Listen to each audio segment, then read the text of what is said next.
was supposed to be a night to remember, a celebration of 7 years of marriage, full of love and laughter. I had spent the entire week planning a special evening for Mark and me. As an event planner, I thrive on creating memorable moments for other people, and this time I wanted to craft something extraordinary for us. Mark always said he appreciated the little details, so I made sure everything was perfect. The restaurant I picked was the same place where he proposed to me all those years ago. I remember that night like it was yesterday. His nervous smile, the way he dropped the ring under the table, and the tears that followed when I said yes. It was a night that defined us, and I wanted to relive that magic. But as we sat across from each other that evening, something felt off. Mark was unusually quiet, his eyes darting around the room instead of meeting mine. I tried to brush it off, thinking maybe he was just tired from work. Yet, as the night went on, I couldn't shake the feeling that something was wrong. When the waiter brought out the dessert I had pre-ordered, our favorite chocolate soufflé, Mark barely touched it. Instead of the warm smile I expected, he mumbled something about needing to get home early. My heart sank, but I didn't push. I told myself I was overthinking it, that everything was fine. Looking back now, I realized that night was the beginning of the end. It was the last time I saw Mark as my loving husband, the man I thought I'd spend the rest of my life with. Little did I know the betrayal was already in motion. The night after our anniversary dinner, I couldn't shake the uneasy feeling.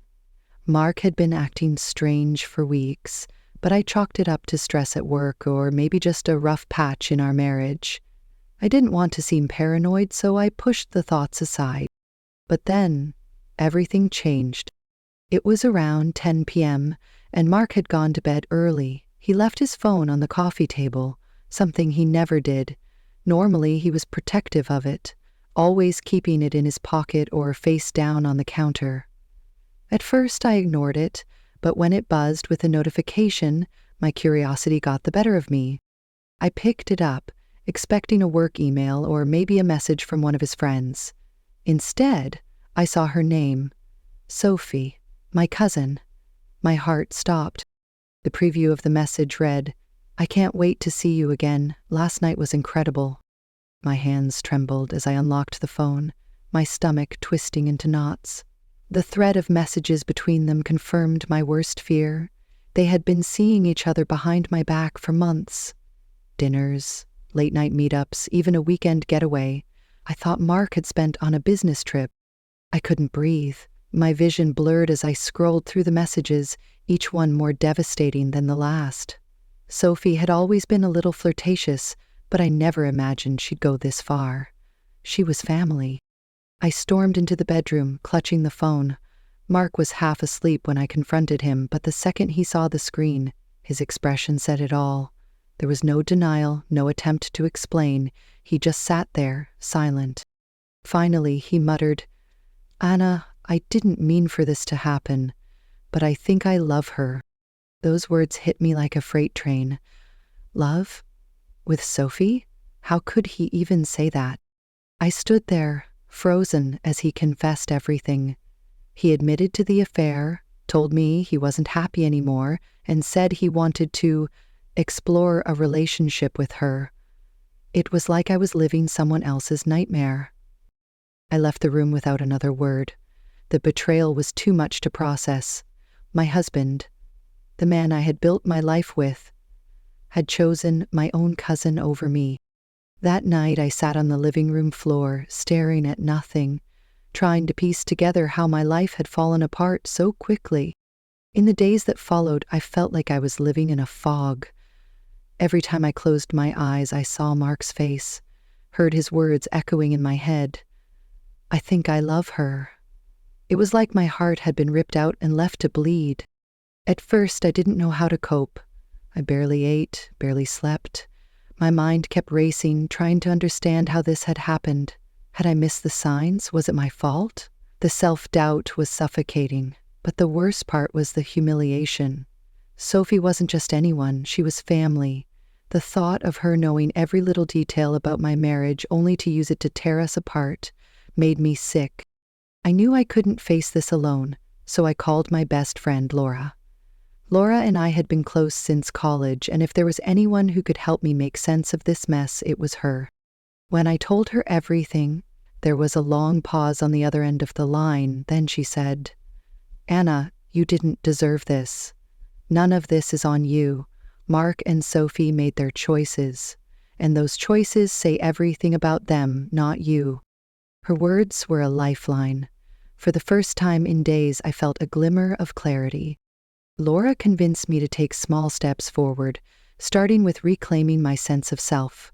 She reminded me of the strong, capable woman I was before Mark's betrayal, and she helped me realize that my worth wasn't tied to his actions. I threw myself into work, taking on new clients and challenging projects. It wasn't easy. There were mornings when I didn't want to get out of bed, but every time I completed an event, I felt a little more like myself again. At the same time, I began seeing a therapist. I needed to talk to someone who could help me unpack the layers of pain and betrayal I was carrying. Therapy didn't magically fix everything, but it gave me the tools to start healing. One of the hardest things was deciding what to do about Sophie. She had always been a part of my life, family gatherings, holidays, even girls' nights out. Cutting her off felt impossible, but I knew I couldn't move forward with her in my life. I blocked her number and avoided any events where I knew she'd be. Mark, on the other hand, was a different story. He had moved in with Sophie within weeks of leaving me, and while I wanted to hate him, a part of me still clung to the life we had shared. It took time, but eventually I realized that the man I thought I loved didn't exist anymore. Or maybe he never had. Each day I felt a little stronger, a little more like the person I used to be, but I wasn't naive. I knew the family reunion was coming up, and I knew they'd both be there. The thought of seeing them together made my stomach turn, but I also knew I couldn't avoid it forever. I decided that I wouldn't let them take anything else from me. Not my voice, not my dignity, and certainly not my strength. The family reunion was an annual tradition, something my parents cherished. It was the one time of year when everyone, siblings, cousins, aunts, uncles, gathered in one place to reconnect. Normally, I looked forward to it, but this year, the thought of walking into that house filled me with dread. Mark and Sophie would be there, together. Laura tried to talk me out of going. "You don't owe anyone anything, Anna, especially not them." But I had made up my mind. I wasn't going to let their betrayal define me, and I certainly wasn't going to hide while they played happy couple.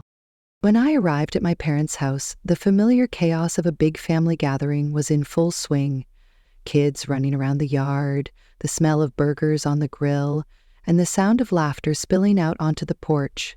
For a moment, it felt normal, like nothing had changed. But then I saw them. Mark and Sophie were standing by the drinks table, laughing like they didn't have a care in the world. She was wearing a dress I had complimented her on months ago, back when I still trusted her. He had his arm casually draped around her shoulders, the way he used to do with me.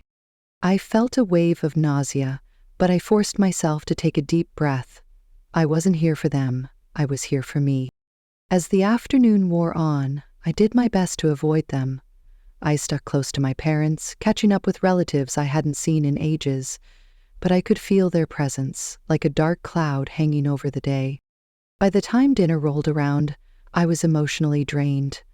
My plan had been to keep a low profile, but as we all sat down at the long picnic table, I realized there was no escaping it. Mark and Sophie were seated directly across from me. For the first few minutes, I focused on my plate, tuning out the conversation around me.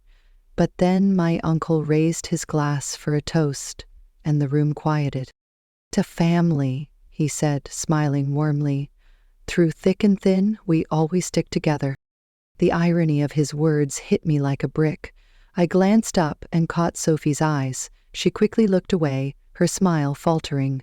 Mark shifted uncomfortably in his seat, avoiding my gaze. Something inside me snapped.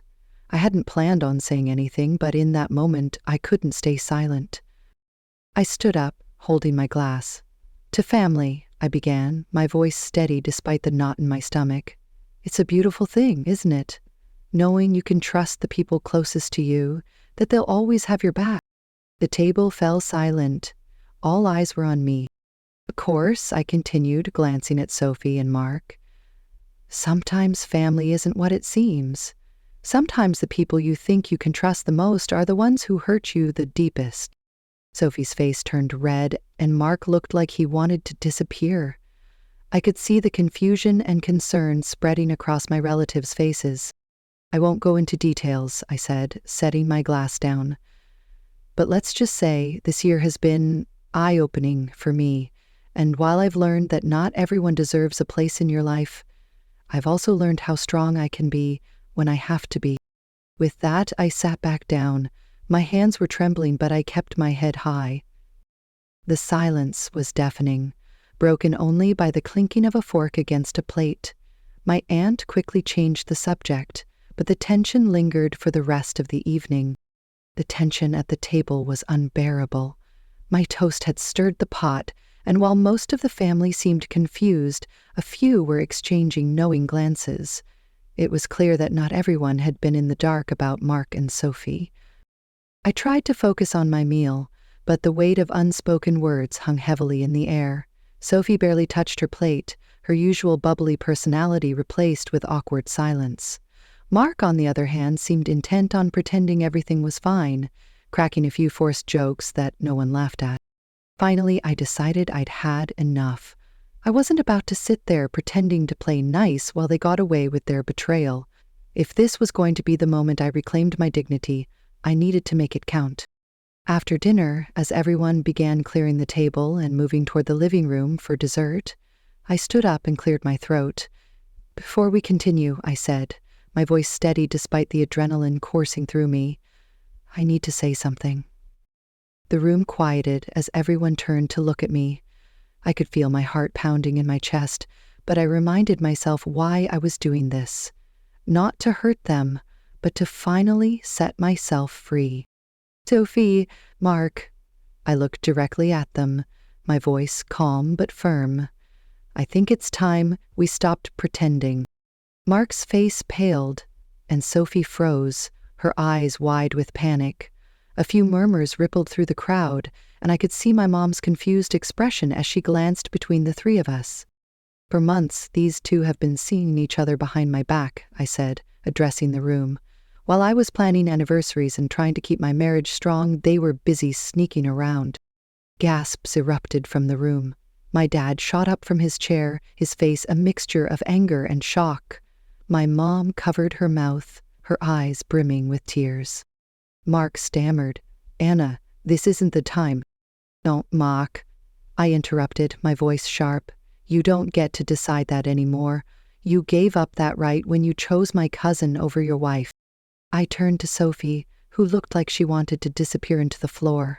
And you, I continued, my voice cracking with emotion, you were supposed to be my family. I trusted you. I loved you like a sister. And this is how you repay me? Sophie's mouth opened, but no words came out. I'm not saying this to embarrass you, I added, looking around the room, but I think everyone here deserves to know the truth. I've carried this weight alone for too long, and I'm done protecting people who don't deserve it. The room was silent, save for a few sniffles. My mom finally spoke, her voice trembling. Is this true? Mark looked at the floor, unable to meet her gaze. Sophie's eyes filled with tears as she nodded, her face flushed with shame. My dad slammed his hand on the table, making everyone jump. How dare you, he said, his voice booming as he pointed at Mark. How dare you come here and act like nothing's wrong after what you've done to my daughter? The confrontation spiraled from there. Family members began shouting, their anger directed at Mark and Sophie. I stood back, letting the chaos unfold. It wasn't my responsibility to manage their reactions. It was time for them to deal with the consequences of their actions. As the shouting grew louder, I quietly slipped out onto the porch. The cool night air hit my face, and for the first time in months, I felt a sense of relief.